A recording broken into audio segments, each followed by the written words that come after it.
Welcome back to Grounded in Faith, where we ground ourselves in our faith and live it out in the world around us. Today, I'm so excited to speak with Victoria. Victoria, welcome to Grounded in Faith. Thank you. I'm happy to be here. It's going to be great.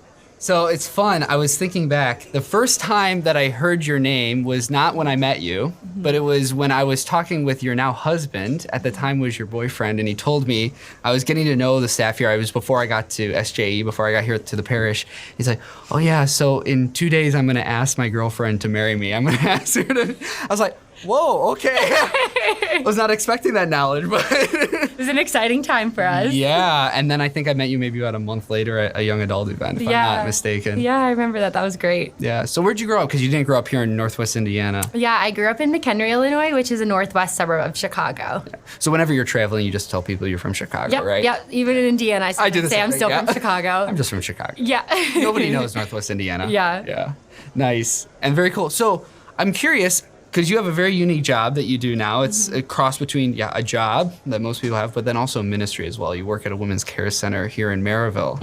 And it's such a unique job and ministry that you do to get to that point. So I'm always curious, like, how does somebody end up doing ministry in those realms? Like, what did your faith journey look like to bring you there? Yeah, so it was definitely a journey to get there. But I grew up Catholic, like a devoutly Catholic family. I was in Catholic school my whole life. And then I'm sure a lot of people are familiar with the Steubenville Youth Conferences. And so I went on one towards the end of grade school and just really fell in love with the Lord. And I really knew who he was, and I had a relationship with him. But then getting into high school, there are a lot of different pressures and difficulties.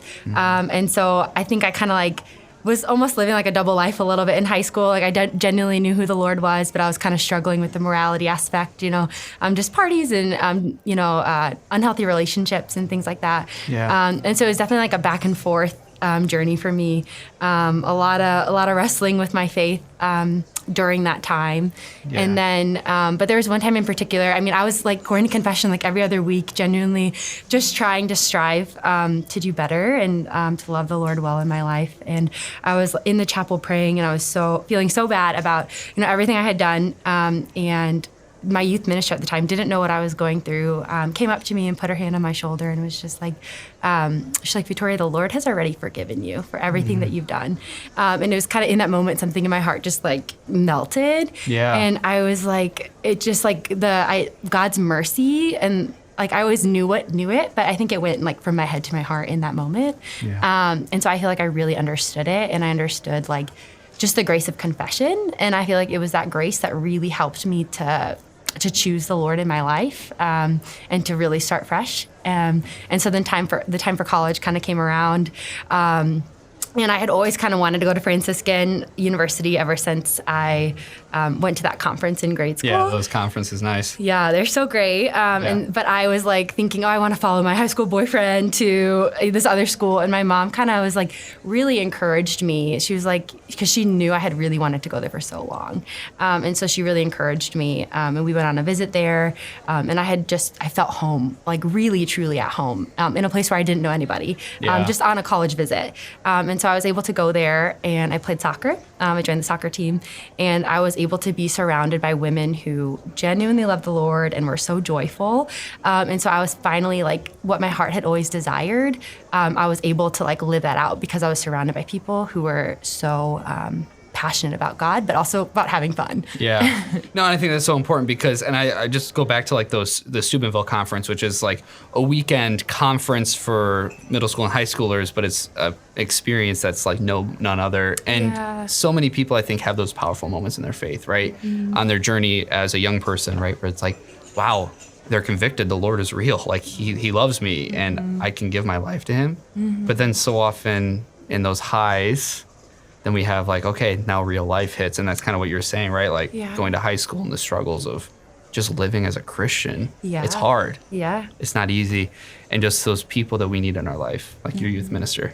Yeah, like it's so amazing to I just feel so grateful for the friends the Lord put into my life and positive role models, because it's what led me to working at Women's Care Center in the end. I was studying social work in college, and I had an internship at a women's correctional center. Okay.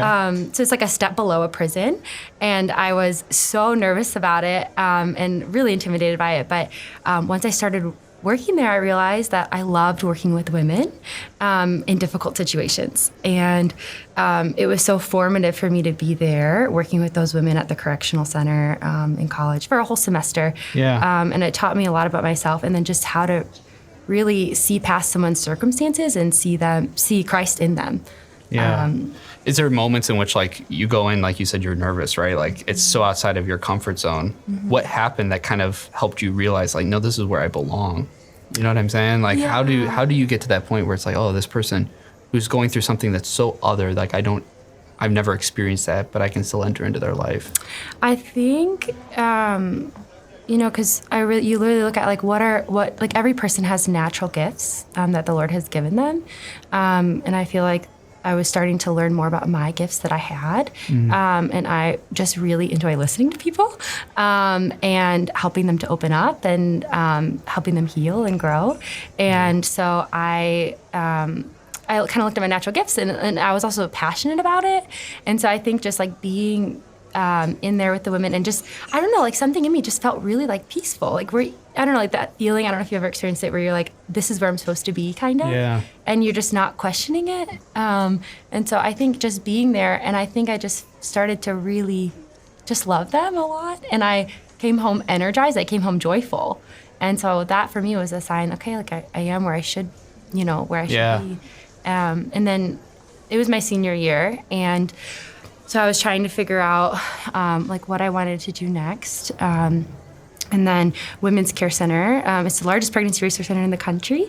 They had sent a representative to my school, and she had was talking about the mission of Women's Care Center, and then I was interested in it, and they were opening up a center in LaGrange, Illinois, which was it was about a little farther from where I grew up, but I knew I wanted to maybe come back home. And so I kind of talked to her about it, and, the interviews just kind of went from there. And then I started working there right when I graduated. Yeah. And then that's great, because I think going back to like what you were talking about, like working in the correctional facility, recognizing it's almost like I'm thinking back to like how you said you just felt at home when you went to Steubenville for the first time. And it's almost like knowing like this is who God created me to be, and entering into these situations, these moments. And it almost seems like same with Women's Care Center and your current job that you're doing. It's like, this is where God wants me right now. Yeah. And so what does it look like? So what is the Women's Care Center, and like how do you enter into those moments where at the correctional facility, I think people understand kind of like what people are going through maybe, but what does that look like right now? My job. Yeah, so they come in for free pregnancy test and ultrasound, and we'll do counseling with them. So I'm a counselor there, and you just encounter them where they're at, and really listen to them. And for me, it's amazing having the privilege to sit with them and hear their story. And to be trusted by them, and then just to really be in awe of them.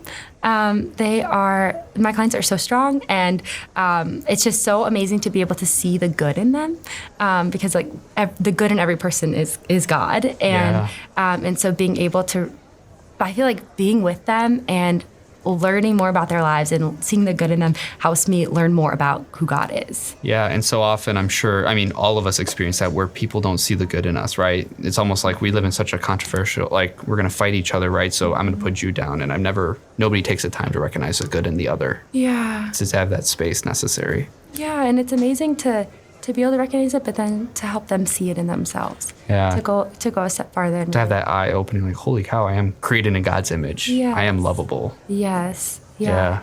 And then to really walk with them in their pregnancy, and to walk with them and help them, with material resources, emotional support, and then to get to know their kids after their babies are born. That's great. Such so a privilege. From beginning all the way through. Yeah. Yeah, it's just amazing. An opportunity to walk with people that so many people don't get.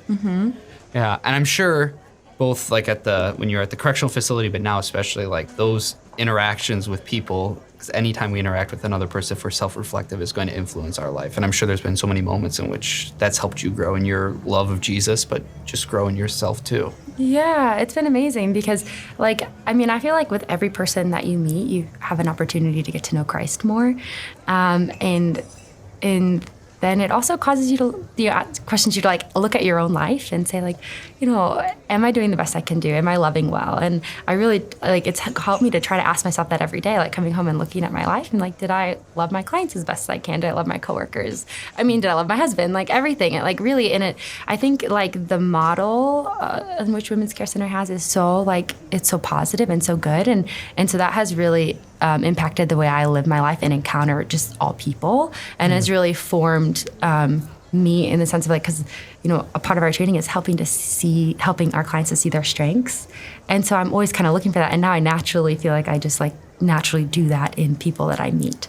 And so I just am so grateful for that, for how it's formed me as a woman, and really grounded me in my faith, because I need God to give me strength to, I don't know, just to encounter people in their difficult situations. Yeah, for sure. It jogs something in my head. I hate the phrase, God gives you what you can handle, because I don't think that's the case at all. I think God gives us more than we can handle, because it's in that difference between what I can do as a person and then like what I'm being asked of is where God enters in. And it's in recognizing that in ourselves, but then being able to share that, I think, with others, because these, in your current, these women coming in are in difficult situations. Otherwise they wouldn't be there. To be able to help them recognize those and like what you're able to do yourself, but then where God fills in the rest. Yeah, it's definitely humbling, and it's definitely, sometimes when you look at it, you're like, wow, this is so beyond me, this job and what I'm doing. And so I love being in a job that forces me to rely on God. It's good. It's humbling. And it really reminds me of my need for the Lord in my life. And so I'm so grateful for it every day. Yeah, I think so often, and so it helps us so we don't live like these dualistic lives of like, and you said that when you're in high school, right? Like living, secular life of high school and then my faith life, but to be able to now try to live those more cohesively. And I think everybody struggles with that, no matter what you do, right? But to be able to see the connection. Yeah, I feel so blessed to be able to experience in my workplace, in my personal life, to just be genuinely myself. And to be able to live out my faith. And maybe it's not always in my words, but to have the opportunity to live it out in my actions. Because I think the actions speak a lot louder than words too. So you're not necessarily talking about God, but like you're loving like him. Yeah, for sure. And to be constantly given the opportunity to love well at work and at home is such a gift. And it's very formative. Nice. Well, thank you, Victoria. I appreciate you coming on Grounded in Faith. Yeah. Maybe you're experiencing those challenges of living our lives and grounding ourselves in the faith. If this video has helped you, like, subscribe, share, or maybe you know somebody who needs to hear these words, that God still loves us, and it's in our gifts that God enters in and helps us do amazing things. Make sure you ground yourself in your faith so we can live it out in the world around us. God bless.